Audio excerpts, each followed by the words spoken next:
Yeah, winter's commonly perceived as not a great time to train, but depending on where you live, there's definitely always going to be aspects of winter that are better for training, I think.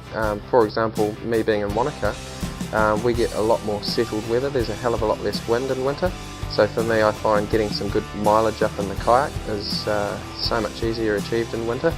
The other thing with a kayak in winter is you've got a spray deck and a PFD on, and it's probably one of the warmest places you can be in winter. So you've got to try and turn your perception around in some ways, because certainly winter can be a good time to be training for certain things. So I think it's important that you try and make training feel less of a task and more a fun aspect of spending time in winter. And so you have a real think about what makes training fun for you.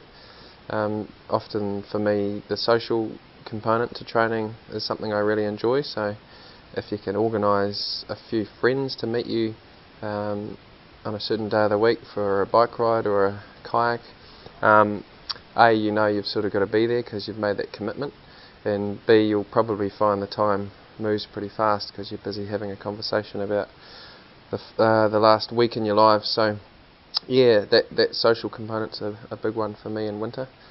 Also, something as an example, I really enjoy my mountain biking, so even if races I'm training for through winter involve road cycling, I know there's a good crossover with mountain biking to road cycling. And so if I enjoy my mountain biking more and it's a day where it's raining and windy, often I'll have no problem swapping that to a mountain bike, getting out on some of my favourite trails. Again, if I've got a friend that wants to come, all the better. And yeah, I find that bike session a lot more desirable when I'm looking forward to a mountain bike ride sometimes than the road bike. Something I've learnt over the last sort of 7 years of doing the sport is there has never been a training session I've done where I haven't felt better after it than I have before it. So going out the door, I may feel excited about the session, or sometimes I may just not be looking forward to it at all. But there's one thing I know, and that's when I come back from that training session, I will feel better for it. So that motivates me. I know that I'm going out there to get a real feel-good factor out of the training I do. Obviously having some race goals, whether they be 10 months away or 3 weeks away, helps, because you know you've got to work towards that goal that you've set yourself.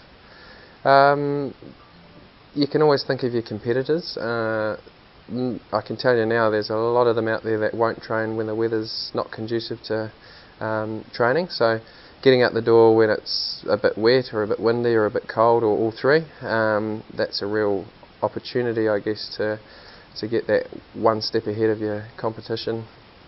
And also for yourself, you know, you've set these goals, so you do owe it to yourself to do everything you can to achieve them.